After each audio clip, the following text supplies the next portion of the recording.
Je crois que les guerres pour le pouvoir chez les mâles alpha et les différentes tactiques qu'ils utilisent pour gagner sont tout aussi fascinantes que ce que l'on peut lire dans nos livres d'histoire sur les guerres de succession chez nos rois. Et d'ailleurs, aujourd'hui encore, c'est toujours la même chose. On les appelle les grands singes. Ils seraient nos plus proches cousins. Peut-être même le fameux chaînon manquant, celui qui expliquerait comment l'homme est devenu homme. Le résultat de dizaines d'années d'études menées dans le monde par une poignée de scientifiques, principalement des femmes. Grâce à elles, à leurs travaux, à l'aube du 3e millénaire, nous sommes peut-être enfin sur le point de comprendre le mystère de nos origines. Les femmes sont de bonnes observatrices, vous savez. Au cours des siècles, elles ont tellement dû apprendre à être patientes pour élever leur famille. Il faut être patiente pour être une bonne mère. De l'Afrique à l'Asie, séparées par des milliers de kilomètres, ces femmes sont arrivées aux mêmes conclusions scientifiques. Les grands singes auraient une conscience. On a trop tendance à classer les singes et les grands singes de ce côté-ci et les humains de ce côté-là. Mais ce n'est pas du tout ainsi. En réalité, les singes sont ici, les grands singes et les humains par là.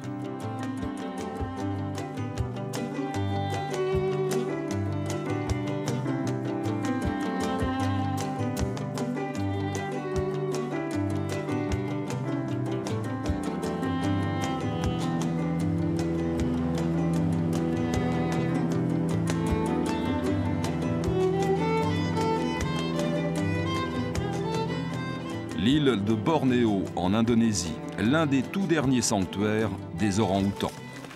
C'est au cœur de cette forêt que vit et travaille depuis 25 ans Birute Galdikas, une anthropologue d'origine canadienne, aujourd'hui de nationalité indonésienne. C'est elle la première qui s'est lancée dans l'observation de ce grand singe. C'était il y a 25 ans, son premier face-à-face avec un orang-outan allait bouleverser sa vie. Ça, c'est l'appel d'un mâle adulte. Par ce cri, il indique aux autres orang-outans de la forêt qui il est, quelle est sa force et où il se trouve exactement dans la forêt. Birute Galdikas connaît chacun des orang-outans de la forêt par son nom. En 25 ans, elle en a élevé une centaine, des malades, des orphelins, qu'elle a toujours remis en liberté dès qu'ils étaient capables de vivre dans leur milieu naturel. Elle, c'est Carrie, avec Shadva. Ce sont des orang-outans sauvages. Carrie, je l'ai élevée. Elle est retournée à la forêt il y a 18 ans. Depuis, elle ne revient pratiquement jamais chez moi, au campement.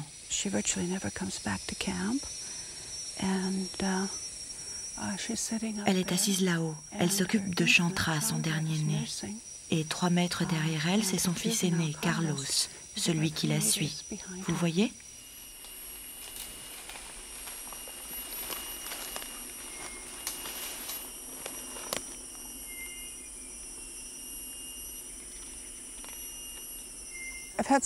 Chaque rencontre avec les orang-outans sauvages a été une expérience exceptionnelle.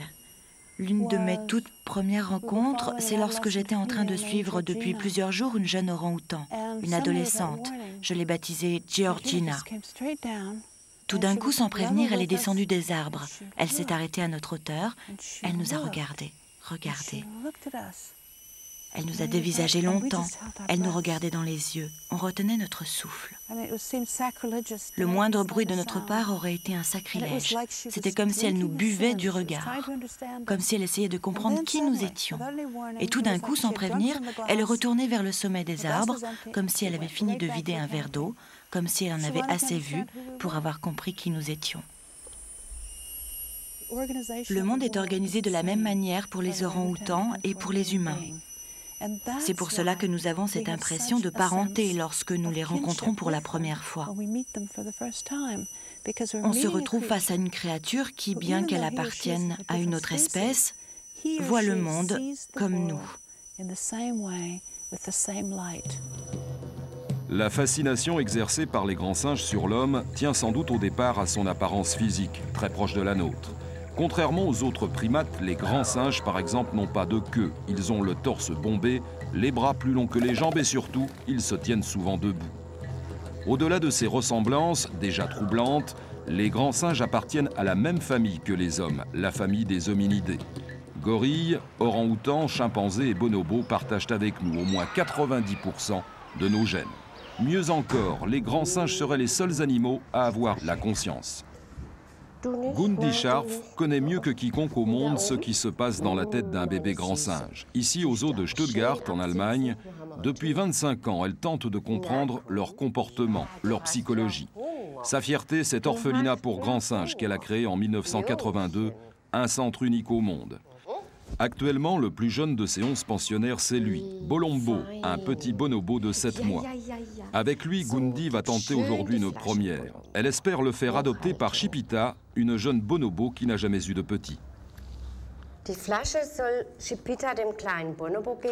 J'aimerais que Chipita adopte ce bébé et devienne sa mère adoptive.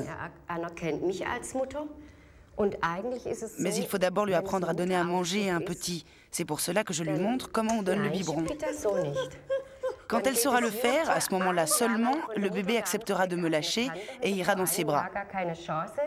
Un bébé bonobo élevé par sa vraie mère reste accroché à elle pendant 1 an, sans que personne puisse l'approcher, même pas sa propre tante. Or lui, il ne connaît que moi, c'est normal qu'il me prenne pour sa mère.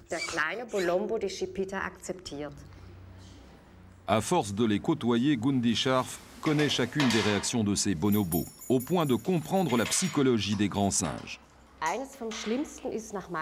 D'après mon expérience, une des pires choses qui peut lui arriver, c'est la peur de l'abandon. Quand je pose un bébé singe dans son lit et que je sors rapidement de la pièce, il peut se mettre à hurler. C'est ce qu'on appelle la peur de l'abandon. Une peur panique qui peut provoquer des troubles dans sa vie future. Chez l'humain, c'est la même chose. Si une jeune mère laisse son enfant seul dans sa chambre et ne revient pas lorsqu'il pleure, l'enfant souffrira de cette peur panique au point que sa personnalité pourra en être affectée plus tard. Comme pour les grands singes, il sera plus fragile, plus timide. Ja, wo gehen wir hin? Aha. Upsala. Ja, was? C'est bien, mon petit bout. Ja, schau mal. Kirimbo, hein? Oh, Lina, Kompote. Ja, was?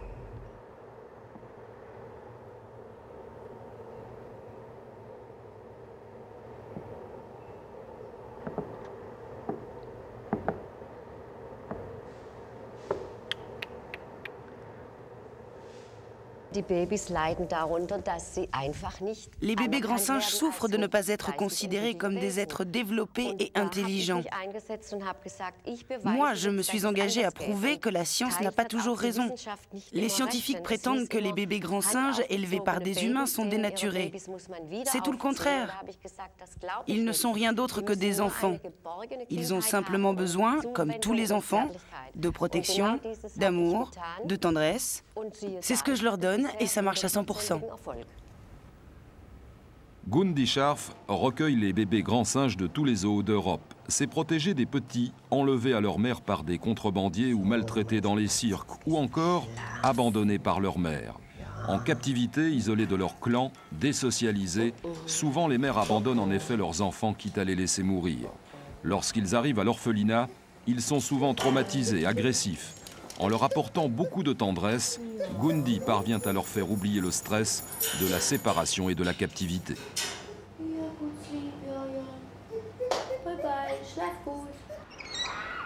Avant qu'elle ne fonde son orphelinat, c'est ici, dans son appartement de fonction, qu'elle a élevé les bébés singes qui lui arrivaient de l'Europe entière. Une cohabitation pas toujours simple pour son mari Heinz et sa fille Silke. Ça, c'est toi, Silke. Je crois que tu avais 8 mois. Regarde, ça c'est Léa. Toi, tu lui mordillais souvent les orteils, pendant qu'elle, elle te mordillait les doigts. Dans cet appartement, j'ai élevé 33 grands singes en même temps que mes 2 enfants. Des orang-outans, des chimpanzés, des gorilles, des bonobos, toutes les espèces de grands singes. Tous ont grandi ensemble avec nos enfants. C'est seulement en 82 que j'ai trouvé des locaux au zoo. Je n'étais pas jalouse des singes, mais c'est vrai, j'aurais préféré avoir un chien. Je disais toujours, « Maman, je veux un chien, tous les enfants ont un chien et moi je n'ai que des singes. » Avec un chien, ce qui est bien, c'est qu'on peut le sortir, le montrer aux amis. Avec les singes, c'était impossible, il fallait toujours que mes amis viennent chez moi. Et du coup, ça faisait beaucoup de monde à la maison. Ça grouillait dans tous les coins de singes d'enfants, c'était vraiment trop.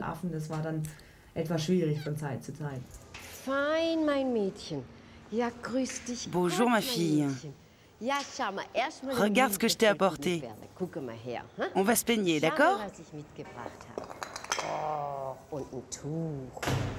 Caroline, une orang-outan femelle de 25 ans. Elle est un des bébés grands singes que Gundi a élevé chez elle en même temps que ses propres enfants. Caroline, à présent, vit dans une grande cage du zoo de Stuttgart. Sa force pouvait représenter un danger. Sa musculature est en effet 6 fois plus développée que celle d'un humain. Gundi est la seule à pouvoir encore l'approcher en toute confiance. Regarde comme tu es chic, Caroline. Je crois que les femmes sont tout simplement plus calmes que nous. Rien n'est pire pour un grand singe que quelqu'un qui crie à côté de lui. Les hommes, justement, ont tendance à hausser la voix plus facilement que les femmes. Elles ont une voix plus douce. Une autre de leurs qualités, c'est de savoir encaisser les échecs. Un homme, lui, aura toujours tendance à vouloir s'imposer. C'est une mauvaise méthode. Lorsque le singe ne veut pas faire ce qu'on lui demande, il faut savoir céder. Encore? Encore un peu plus par là? Derrière? Ah, d'accord. C'est là. Je vois maintenant. Ces femmes qui consacrent leur vie aux grands singes reconnaissent toutes devoir leur carrière à Jane Goodall, une Anglaise qui a choisi de vivre ici, au cœur de la Tanzanie, sur les rives du lac Tanganyika. Avant elle, personne n'avait tenté de vivre au milieu des chimpanzés sauvages pour essayer de mieux les comprendre. Aujourd'hui, cela fait 38 ans qu'elles partagent leur vie. Jane Goodall, c'est la Cousteau de la primatologie. Aux États-Unis, elle est l'une des scientifiques les plus célèbres. Lorsque j'étais encore une toute petite fille et que je vivais en plein cœur de Londres, mon rêve était déjà d'observer les animaux, même des insectes. Et puis j'ai découvert Tarzan dans les livres de Burroughs et je suis tombée amoureuse du roi de la jungle. J'étais très jalouse de la Jane de Tarzan. Je pensais être une bien meilleure compagne qu'elle pour Tarzan. C'est vers l'âge de 10-12 ans que j'ai pris la décision de vouer ma vie aux animaux. Je savais que j'irais vivre en Afrique pour écrire des livres sur eux. Une pionnière à double titre. En 1960, Jane Goodall n'est qu'une jeune fille de la bourgeoisie anglaise, mais en plus elle veut bousculer les idées reçues. Les animaux, pense-t-elle, ont beaucoup à nous apprendre. À la même époque, deux autres femmes, deux américaines, choisissent le même axe de recherche. L'une, c'est Birute Galdikas. Elle part à Bornéo, vivre au milieu des orang-outans. L'autre, c'est Dian Fossey, l'auteur du livre « Les gorilles dans la brume » dont a été tiré le film. La première à entrer en contact avec les gorilles des montagnes du Rwanda, puis à vivre avec eux, c'était en 1966. Mais le 27 décembre 1985, elle est sauvagement assassinée par des braconniers.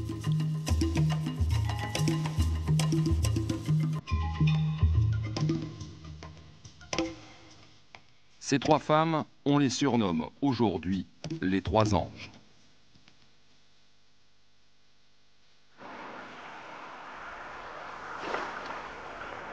Lorsque Jane Goodall débarque ici en 1960, il n'y a que la forêt, mais pas Tarzan. Une intuition l'habite, et si contrairement au discours officiel, la pensée n'était pas l'exclusivité de l'homme. Et si les grands singes, ces animaux qui nous sont si proches, savaient eux aussi penser?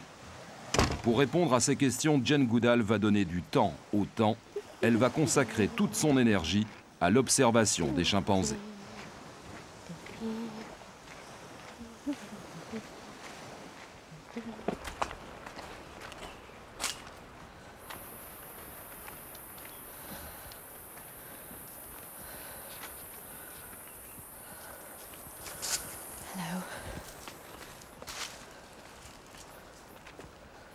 C'est dans cette clairière, située à une demi-heure de marche de sa maison, que Jane Goodall et ses assistants retrouvent tous les matins les chimpanzés de la réserve de Gombe, un parc naturel qu'elle a créé ici, en Tanzanie.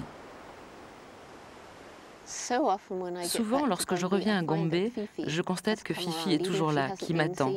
Même si on ne l'a pas vue depuis plusieurs jours, Fifi, c'est la légende de la réserve. Fifi était toute petite lorsque je suis arrivée à Gombe en 1960.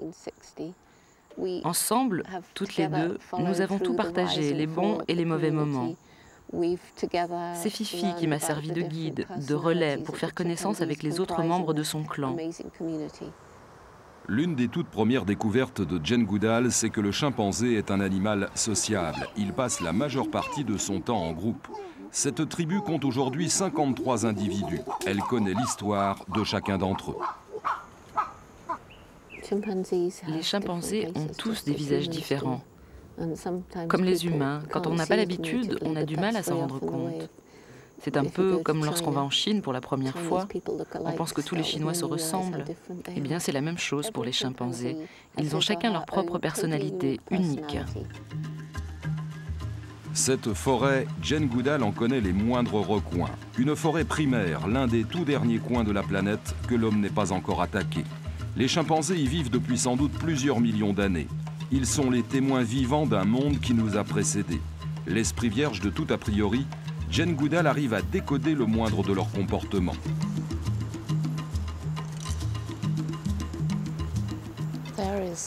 Là, vous avez Fanny. La fille est née de Fifi avec son fils Fudge. Elle est en train de manger des noix de palme. C'est l'un des rares aliments encore disponibles en ce moment. Les plus jeunes apprennent à les trouver et à les ouvrir en observant leurs parents. C'est par l'apprentissage que les différentes techniques de cueillette sont transmises d'une génération à l'autre. Les habitudes alimentaires ne sont pas les mêmes d'un groupe à l'autre, d'une forêt à l'autre. Certains ne mangent pas de noix de palmier parce qu'ils ne savent pas le faire. Ils n'ont pas la même culture. C'est la deuxième découverte de Jane Goodall. Non seulement chaque chimpanzé possède sa propre personnalité, mais en plus il possède une culture, c'est-à-dire un ensemble de connaissances acquises qu'il est capable de transmettre. On croyait jusqu'alors que c'était le propre de l'homme. Ces premiers chimpanzés, Jane Goodall les a vus ici. Premier choc, les chimpanzés fabriquent et utilisent des outils pour se nourrir. La science avait toujours affirmé que l'utilisation de l'outil définissait l'homme. Par cette découverte, Jane Goodall fait encore voler en éclats une idée reçue. Les premiers humains ont leurs origines ici, dans les savanes et les forêts d'Afrique. C'est ici le berceau de l'humanité. Si nous trouvons des comportements chez les chimpanzés qui sont les mêmes que ceux que l'on trouve chez les humains, cela veut dire que ce même type de comportement existait déjà chez nos ancêtres communs, et par là même chez le premier homme. Comme les grands singes, je pense que les hommes préhistoriques s'embrassaient lorsqu'ils se retrouvaient après une longue séparation. J'aime à penser qu'un enfant de l'âge de pierre, lorsqu'il avait fait une bêtise, se présentait ensuite devant un adulte, la tête basse, et que celui-ci se contentait simplement de lui tapoter l'épaule au lieu de le gronder.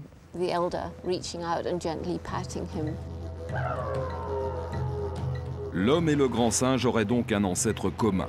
À Paris, l'Institut de paléontologie humaine, fondé au début du siècle, est le premier laboratoire au monde entièrement consacré à la préhistoire. Aujourd'hui, sa salle d'anthropologie renferme un véritable trésor, la collection la plus complète de crânes d'anthropoïdes jamais constitués.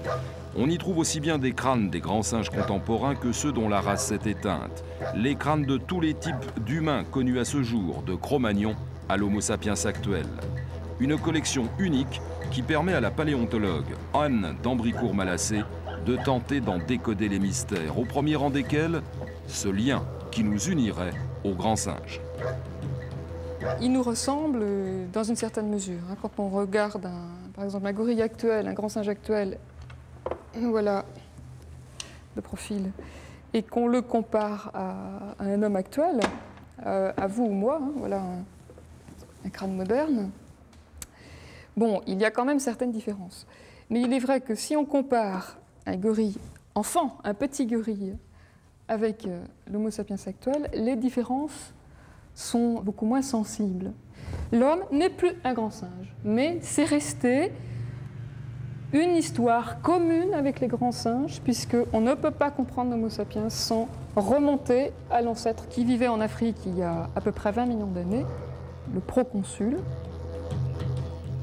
Notre ancêtre commun, c'est lui, Des fragments fossilisés de son crâne ont été découverts près du lac Victoria. De lui est né, il y a 15 millions d'années, l'orang-outan, puis le gorille, puis le chimpanzé et le bonobo.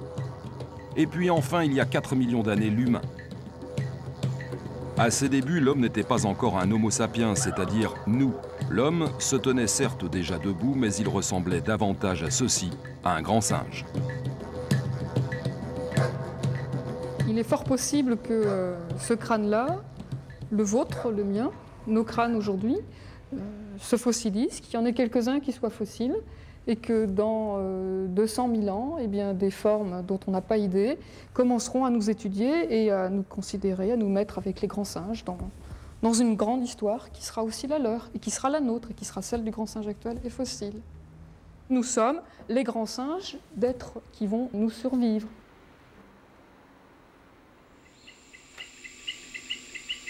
La grande forêt équatoriale. C'est ici que l'aventure commune de l'homme et du grand singe a commencé il y a des millions d'années. C'est de ces forêts que nous sommes sortis alors que les grands singes, eux, y sont restés. Ils sont la mémoire vivante de notre propre histoire. Un laboratoire grandeur nature pour Birute Galdikas. Chaque fois qu'elle revient à son camp, au cœur de la forêt de Bornéo, c'est un des orang-outans avec qui elle partage sa vie qui l'accueille. Ce matin-là, c'est Princess, une femelle de 30 ans, qui l'accompagne jusqu'à sa maison. À peine arrivé, c'est un mâle, Kusasi, qui sort de la forêt et vient les rejoindre.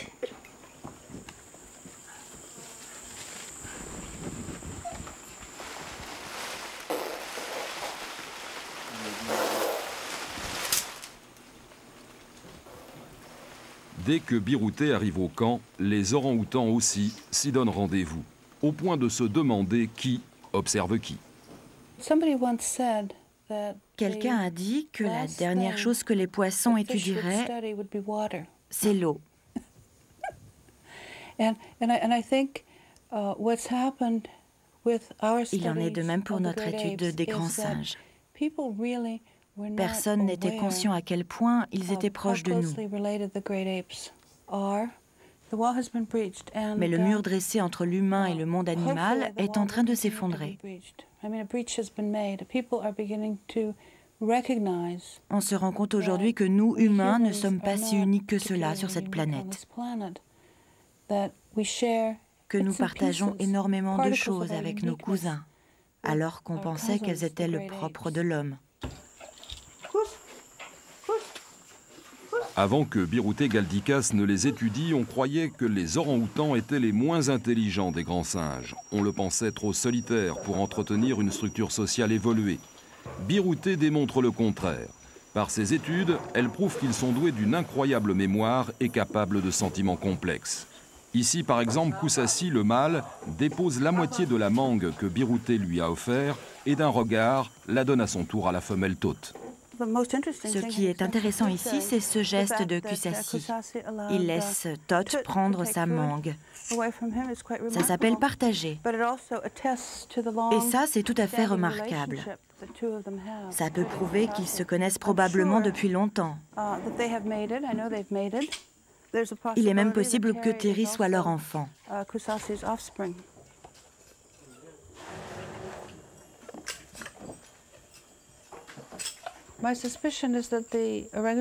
Je pense que les orang-outans sauvages ne viennent pas ici seulement pour manger, même si c'est très important pour eux. Ils viennent aussi pour voir ce qui se passe, tout comme les gens de la campagne quand ils viennent en ville. Camp Leakey, c'est l'endroit où ils viennent se brancher. Camp Leakey, c'est un peu le New York des orang-outans. L'endroit où ils se connectent au reste de l'univers.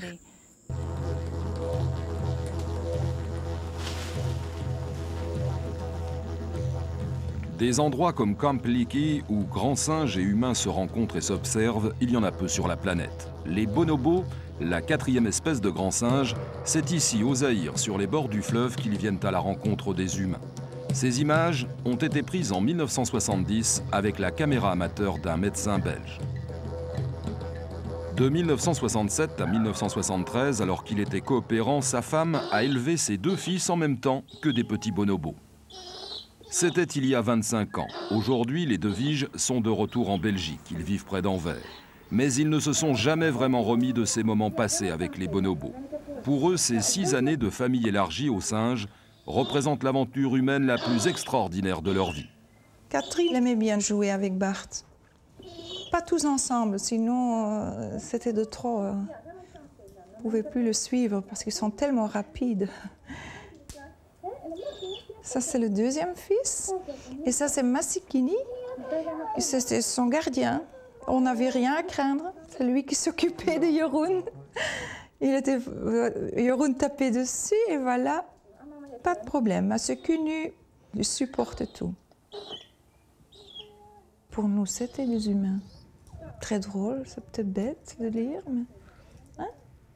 C'est drôle, mais c'était comme ça. Ouais. C'est très difficile de résister à un bonobo. Ma vie, c'était aussi leur vie. Je n'ai pas les poils comme leur maman, mais pour le reste, c'était leur maman. C'est l'intégration. Oui, je crois. Parfaite, pour ainsi dire, oui. Et c'était tout naturel. Nos enfants et nos bonobos, c'était nos enfants. En 1973, lorsque les De Viges quittent le Zaïre, ils doivent laisser derrière eux la plupart de leurs bonobos. Un traumatisme pour Anne De Viges. Elle vit la séparation comme une mère qui aurait été forcée d'abandonner ses propres enfants. Elle ne peut ramener avec elle que les 5 plus jeunes, condamnés à une mort certaine si elle les avait laissés derrière elle. Oui. Ça c'était très difficile. Vous pensez à quoi en particulier? Ça me rend un peu sentimentale quand même. Ils sont tous en vie. J'en suis très fière de la façon où moi je les ai éduqués, qu'ils sont adaptés aussi à des autres personnes. Il y en a ici en Belgique, il y en a 3 en Allemagne et il y en a aux États-Unis. Et pour le moment, je crois qu'il y en a dans les centaines de petits, de jeunes. J'ai beaucoup de petits-enfants.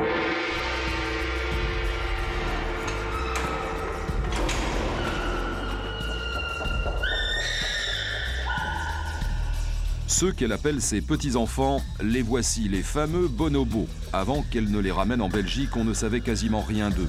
Les rares spécimens qui peuplaient les zoos étaient tous morts en captivité. L'observation systématique à partir des années 80 de ces grands singes oubliés va se révéler fascinante. Première découverte spectaculaire, les analyses montrent que le code génétique des bonobos et des humains est identique à 99%. Ce que remarquent très vite les scientifiques, c'est qu'à la différence des autres grands singes, chez les bonobos, ce sont les femelles qui gouvernent. Les bonobos, c'est le triomphe du matriarcat. Et comme par hasard, ce sont là encore des femmes qui nous permettent aujourd'hui de mieux les connaître.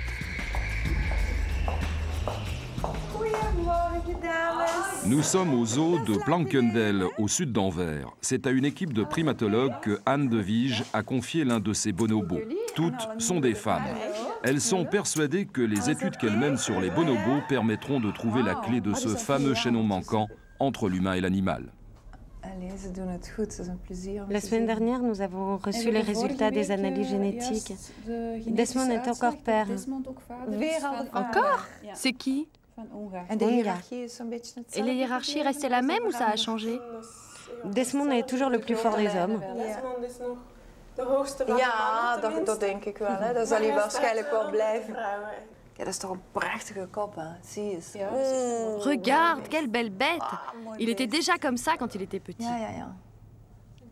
Et la petite tête, là, c'est Massikini. À force de travailler tous les jours avec les bonobos, on finit nous aussi par avoir du mal à établir une vraie différence entre nous et eux. C'est très troublant. Madame De Viges, c'est la première dans le monde à en avoir fait le constat, au point qu'elle ne parvenait même plus à faire la différence entre ses propres enfants et les enfants bonobos. Je comprends aujourd'hui pourquoi. Ce sont vraiment des petits hommes en noir. Toutes les analyses effectuées en laboratoire vont dans ce sens.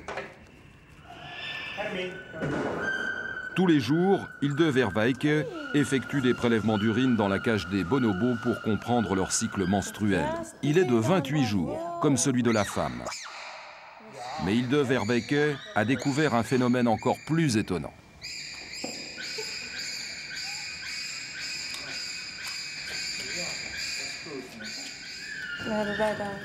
Nous nous sommes rendus compte, à notre grande surprise, qu'au bout d'un certain temps, leur cycle menstruel et les nôtres s'étaient parfaitement synchronisés.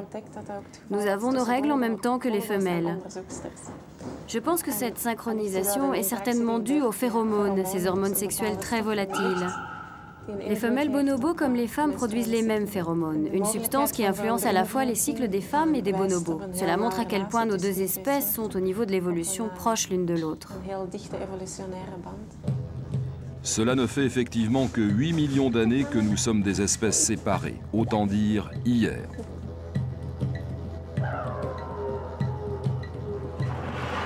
Très longtemps, on s'est refusé à observer le comportement des bonobos. À bien des égards, ils pouvaient en choquer plus d'un. A priori, en effet, du matin au soir, les bonobos n'ont qu'une obsession, satisfaire une libido débordante. Ramenées à la race humaine, les femelles étaient hier perçues comme des nymphomanes et les mâles comme des satyres. Aujourd'hui, les mentalités ont évolué. Zita, c'est la femelle dominante du groupe, la femelle alpha comme on dit. C'est aussi la plus vieille. Chez les bonobos, ce sont souvent les plus âgés qui gouvernent. Mais Zita a aussi un caractère très particulier. Elle peut être très agressive lorsqu'on ne suit pas ses ordres. C'est une vraie despote. Le mâle est le plus fort, ça ne l'empêche pas de fuir devant l'attaque d'une femelle.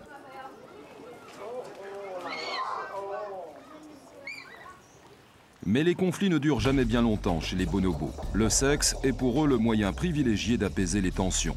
Contrairement aux autres animaux, en effet, chez les bonobos, le rapport sexuel ne se limite pas au seul besoin de procréer.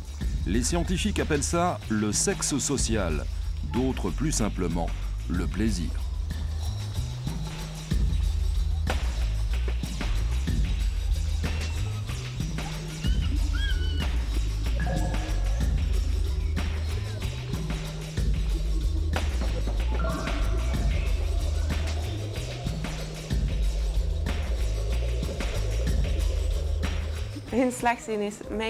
Leur slogan, c'est « Faites l'amour, pas la guerre ». Chez les bonobos, les relations sociales sont subtiles. Le fait d'être très porté sur le sexe les rend plus pacifiques. Les chimpanzés, eux, sont au contraire plus bruyants, plus impulsifs.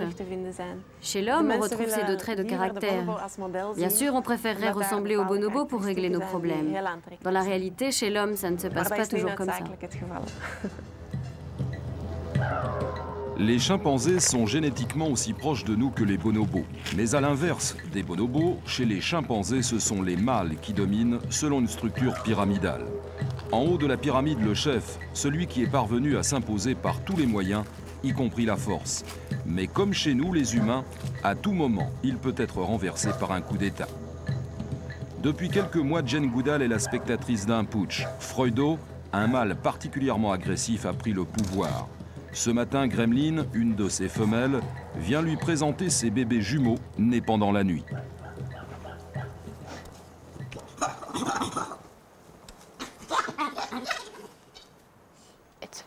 C'est une manière de le saluer, un salut très explicite. Ce n'est pas une manière très habituelle de dire bonjour. Gremlin s'offre à lui pour essayer de le calmer.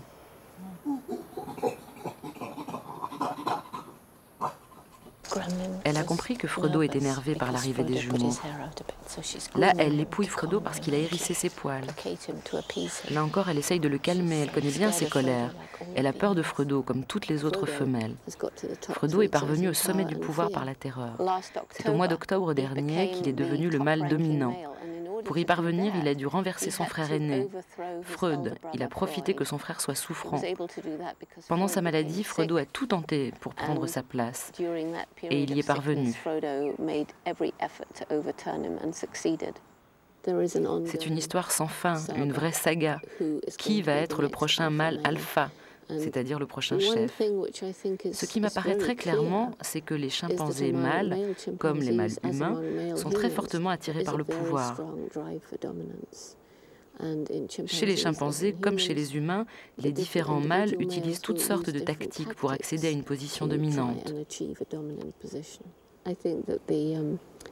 Je crois que les guerres pour le pouvoir chez les mâles alpha et les différentes tactiques qu'ils utilisent pour gagner sont tout aussi fascinantes que ce que l'on peut lire dans nos livres d'histoire sur les guerres de succession chez nos rois. Et d'ailleurs, aujourd'hui encore, c'est toujours la même chose.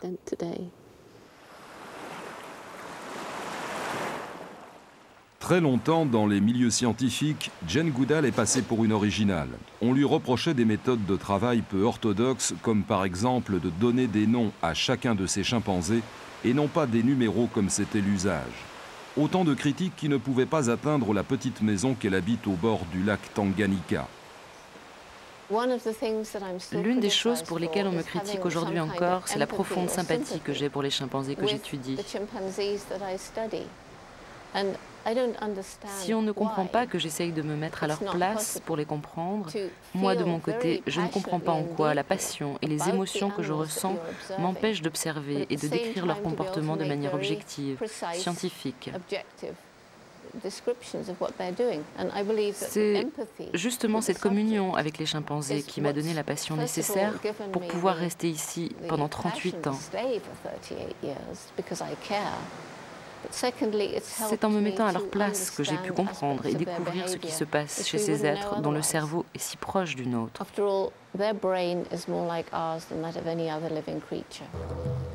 Aujourd'hui, les travaux de Jane Goodall sont une référence pour tous ceux qui étudient et travaillent avec les primates. Ces découvertes ont permis de considérablement améliorer leurs conditions de détention dans les zoos, comme ici en Hollande, au zoo d'Appenheul.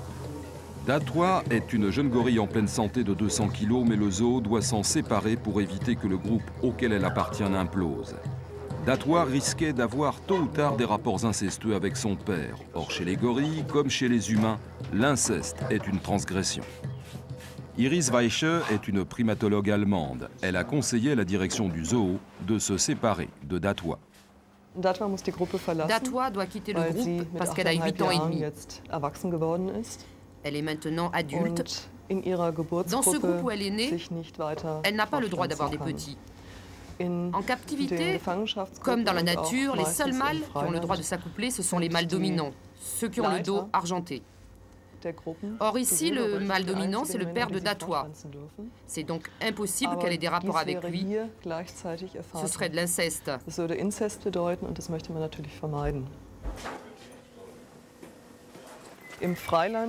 En liberté, c'est spontanément que les jeunes femelles quittent le groupe où elles sont nées. C'est un scénario qui s'est développé au cours des millénaires qui leur a évité d'en arriver à l'inceste. Dans ce zoo, c'est nous qui remplaçons la nature.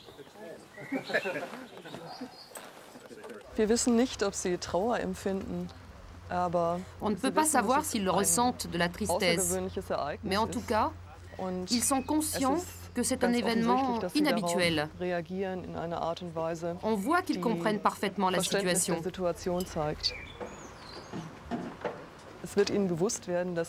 Lorsque le camion partira, ils sauront que Datwa ne reviendra plus.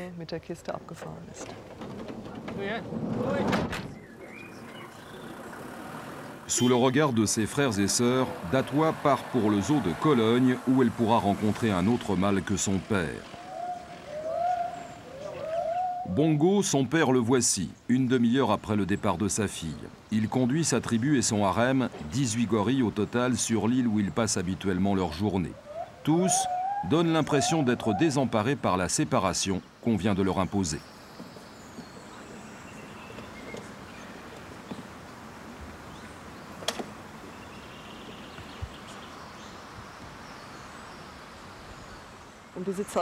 D'habitude, à cette heure-ci, les gorilles se baladent sur toute l'île à la recherche de nourriture. Et là, on voit bien qu'ils ne s'éloignent pas du bâtiment. Moi, ce que je remarque, c'est qu'ils sont exceptionnellement calmes. Trop calmes même. Ils sont mâles.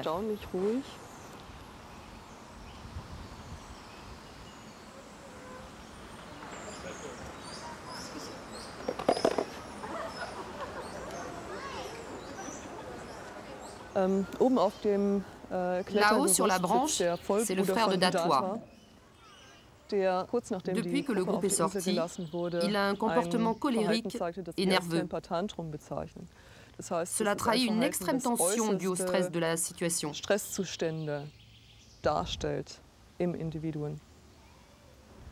Le soir, les gorilles rentrent à la maison. Tous donnent l'impression d'être abattus par le départ de Datwa. Contrairement aux apparences, en effet, les gorilles sont de tous les grands singes les plus sensibles, les plus délicats. Pour Iris, cela ne fait aucun doute. Les gorilles savent communiquer leurs émotions. Allô, bébé.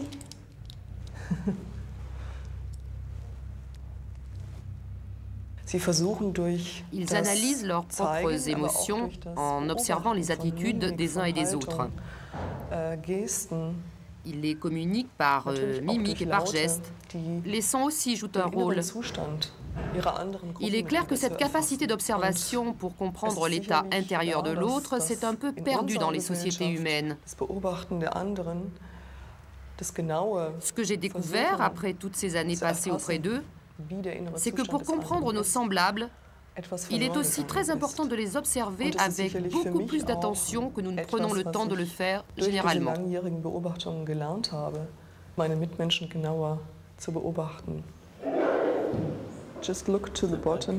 Regardez vers le bas et éloignez-vous. Là, Bongo cherche à protéger les siens de la caméra. Pour lui, l'objectif de la caméra représente un danger. Il le voit comme un prolongement de l'œil. Coit carpet drapery and upholstery cleaning is the best. Ask Sandra Black.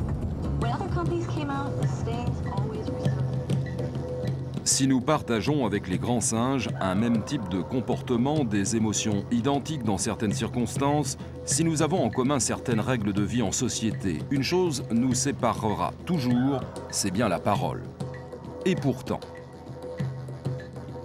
ici à Woodside, un quartier résidentiel de la banlieue de San Francisco, Francine Patterson et son gorille vivent ensemble depuis 25 ans et eux, ils se parlent tous les jours.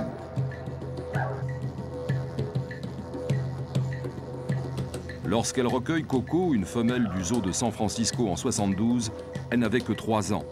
Aussitôt, Francine Patterson imagine qu'elle pourra lui apprendre le langage américain des sourds-muets. Aujourd'hui, Coco connaît près de 500 signes, elle sait les combiner, construire des phrases.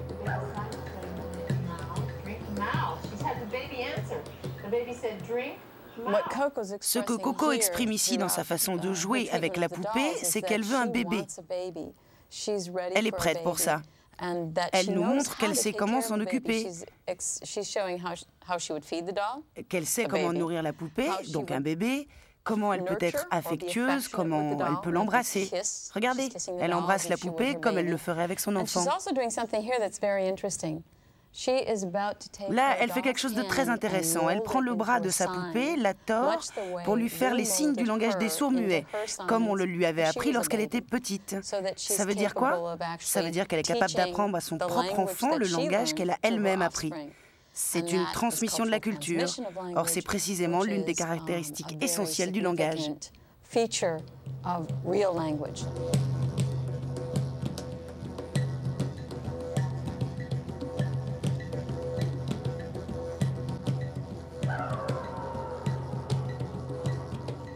Ce geste vient du langage des sourds-muets. Ça veut dire « terminé ».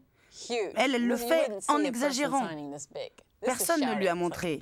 C'est comme si elle criait « j'ai terminé ». Elle a rajouté ses propres modulations, sa propre créativité. Ces signes, elle les amplifie. Elle les répète. Elle les transforme. Elle crée aussi ses propres signes, ce qui signifie qu'elle possédait au départ un système de langage symbolique subtil et évolué.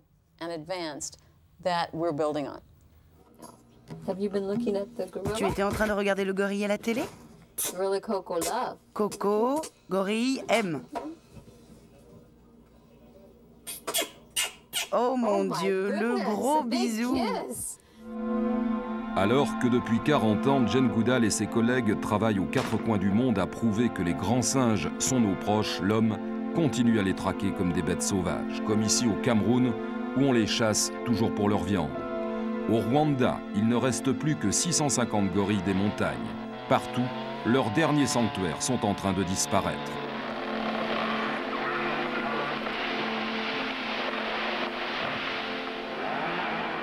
En rasant les forêts tropicales et primaires, on prive les grands singes de leur habitat. Orang-outans, gorilles, bonobos, tous sont aujourd'hui en voie d'extermination. Les chimpanzés de Tanzanie, tout autant. Lorsque je suis venue ici pour la première fois, cette région était couverte de forêts. C'était une pure merveille.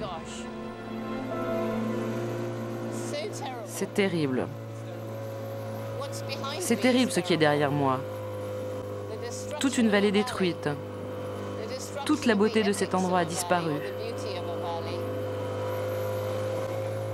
Non, je ne veux pas voir ça. Pourquoi le faire? Je préfère mes souvenirs. Sans forêt et sans nourriture, les chimpanzés ne peuvent pas survivre. Ils sont condamnés. À long terme, ils sont tous condamnés.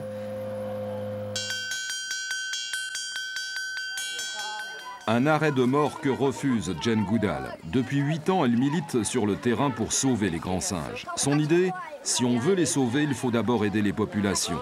Mais la tâche n'est pas facile, car dans ces villages, les femmes ont besoin de couper du bois pour faire de la cuisine. Alors, tout en sensibilisant les enfants des écoles à la protection de l'environnement, son organisation humanitaire lance des campagnes de reforestation.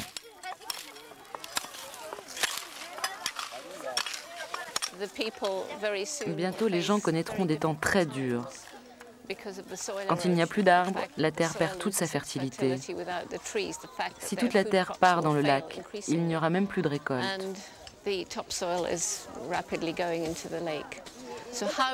Comment voulez-vous sauver les chimpanzés et leur oasis si l'on ne fait rien pour aider ceux qui tentent de survivre à proximité d'eux?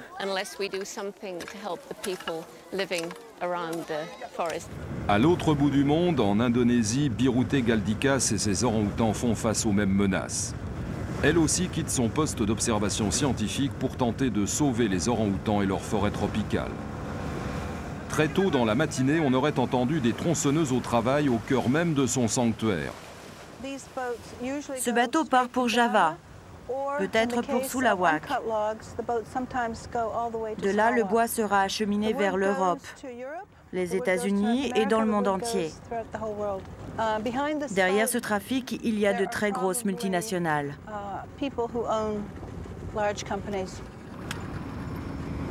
Une grande partie de ce bois tropical servira à fabriquer des meubles de jardin que l'on trouve dans toutes les grandes surfaces. Or, à chaque fois que la superficie de la forêt diminue, c'est un morceau de l'espace vital des orang-outans qui disparaît. Pour Biruté, l'enquête ne s'arrête pas là. Il lui faut prouver que ce bois provient de l'intérieur de son parc national. 3000 km² de forêt tropicale réservée aux orang-outans. Ici, la coupe des arbres est rigoureusement interdite. Ça, c'est une toute nouvelle coupe. Pour les bûcherons, il est beaucoup plus avantageux de travailler dans la réserve parce qu'ils trouvent ici une forte concentration d'essences rares. Une fois les troncs sortis du parc, ils les vendent aux parrains de la mafia, mais aussi aux compagnies qui ont pignon sur rue.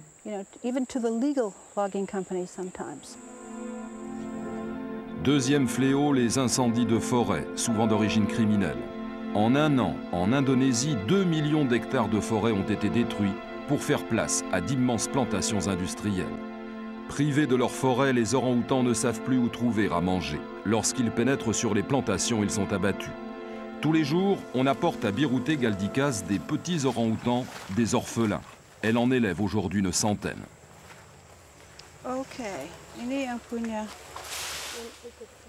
Ça, c'est pour Bobby, ça pour Fanny et ça pour Veven.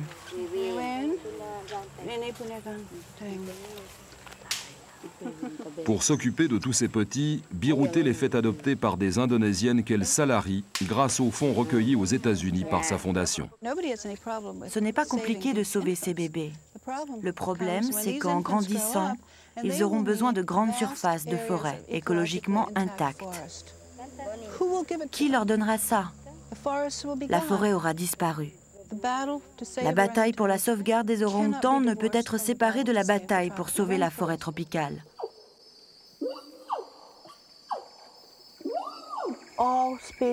Toutes les espèces de grands singes sont aujourd'hui en danger. Ils sont les enfants de nos ancêtres. Ils sont nos cousins. Si on perd les grands singes, on se perd nous-mêmes. Et Birutė, comme Jane Goodall en Afrique, n'est pas optimiste. Si l'on continue à détruire ce qui reste de leur forêt, dans 10 ans, les grands singes auront disparu de la surface de la planète.